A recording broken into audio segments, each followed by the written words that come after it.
नमस्कार दोस्तों, सफल स्टेनो क्लासेस में आपका स्वागत है।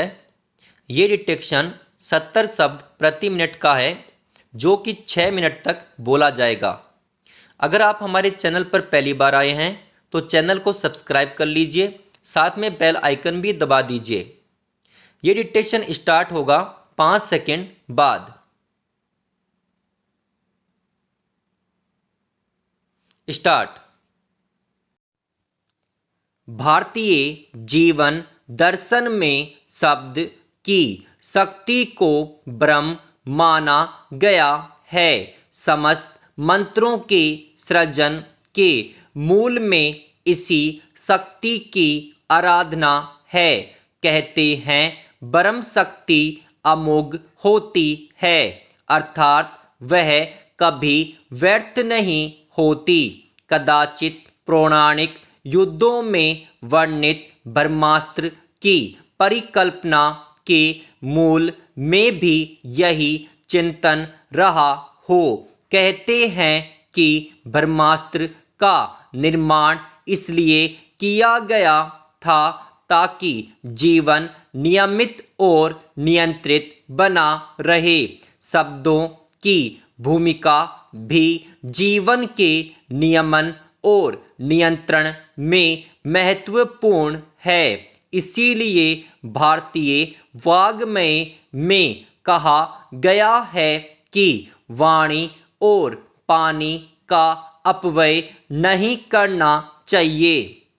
महाभारत में प्रसंग है कि जब पांडवों ने अपना महल बनवाया तो अतिथि उसका वास्तु देखकर आश्चर्यचकित रह गए।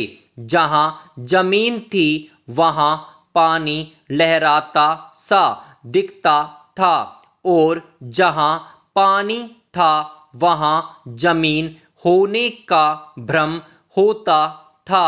इसी भ्रम में दुर्योधन पानी में गिर गया। इस दृश्य को द्रौपदी ने गवास से देखा और वह दुर्योधन को अंधे का बेटा अंधा कह बैठी। इसी संवाद ने दुर्योधन के मन में उस दुराग्रह को बलवान किया, जो दुराग्रह अंततः महाभारत के युद्ध तक पहुंचा। बेशक कौरव पक्ष की अनीतियों और प्रपंचों को महाभारत की चर्चा करते समय अनदेखा नहीं किया जा सकता, लेकिन शब्दों की जिस मर्यादा का उल्लंघन अपने संबोधन में द्रौपदी ने किया था उसे भी किसी दृष्टि से सभ्य समाज में ठीक नहीं कहा जा सकता। कहते हैं कि तलवार के घाव भर जाते हैं, लेकिन वाणी से दिए गए घाव कभी नहीं भरते।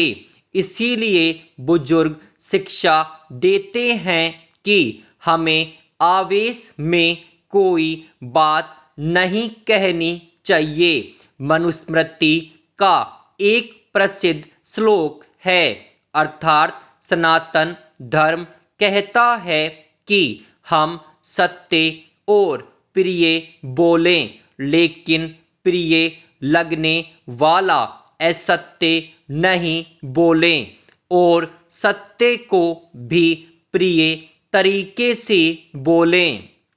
स्पष्ट है कि अपने मूल में यह शिक्षा भी शब्दों की मर्यादा के निर्वहन की ही प्रेरणा देती है।